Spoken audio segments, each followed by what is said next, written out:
Hi hello నమస్తే అందరికీ. నా పేరు నరేష్. మన క్రికెట్ రివ్యూస్ ఛానల్కి స్వాగతం. మరి ఆర్సీబీకి ఇంకా టాప్ 2లో ఛాన్స్ లేనట్టే అనిపిస్తుంది.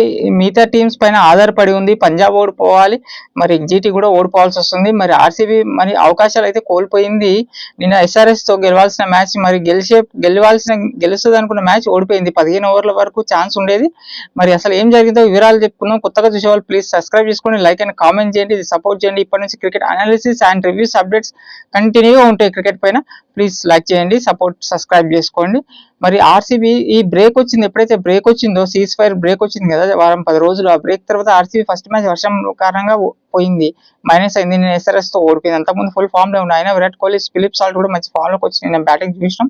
అయితే ఢిల్లీకి కూడా మైనస్ అయింది సీజ్ ఫైర్ తర్వాత. ఆ రోజు మ్యాచ్ అయిపోయింది, అదొక పాయింట్ పోయింది గెలిచే మ్యాచ్. మళ్ళీ తర్వాత ఇప్పుడు ఛాన్స్ లేకుండా అయిపోయింది, అవుట్ ఆఫ్ టోర్నమెంట్ ఢిల్లీ కూడా. మరి ఆర్సీబీ గురించి చెప్పుకుంటే నిన్నైతే ఎస్ఆర్హెచ్ మాత్రం ఇషాన్ కిషాన్ మరి ఫస్ట్ మ్యాచ్ ఆడినంటే మళ్ళీ నిన్న ఆడిండు. ఎస్ఆర్హెచ్ లైన్ 2 మ్యాచ్ గెలిచింది. ఎల్ఎస్జీతో లక్నోతో లాస్ట్ మ్యాచ్ గెలిచింది. మరి ఇప్పుడు ఆర్సీబీతో గెలిచింది. సన్ రైజర్స్ హైదరాబాద్ ఇంకో 2 మ్యాచ్ల మధ్యలో గెలిచింటే బ్యాట్స్మెన్ పర్ఫార్మ్ చేసి ఇప్పుడు టాప్ లో ఉండేది. ముంబై దూసుకొచ్చేసింది. ఈ ఎస్ఆర్హెచ్ కానీ రాజస్థాన్ కానీ మంచిగా ఆడింటే ఒక మ్యాచ్ 2 మ్యాచ్ గెలిచితే ముంబై వచ్చేదే కాదు. ముంబై ఫస్ట్ 4 మ్యాచ్లు ఓడిపోయి దూసుకొచ్చేసింది.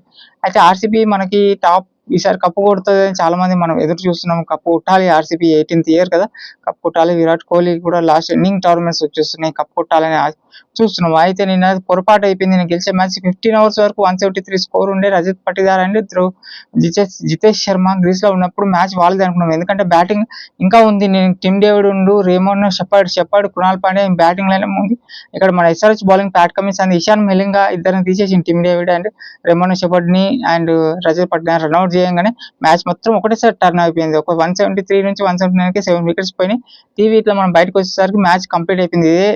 ఆర్సీబీకి ఎస్ఆర్ఎస్ తో వచ్చిన గండమే ఇది. ఇంతకు ముందు కూడా 2016లో కప్పు గెలిచే ఆర్సీబీ మరి ఎస్ఆర్ఎస్ తోనే ఓడిపోయింది. ఎస్ఆర్ఎస్ కి సమర్పించింది కప్.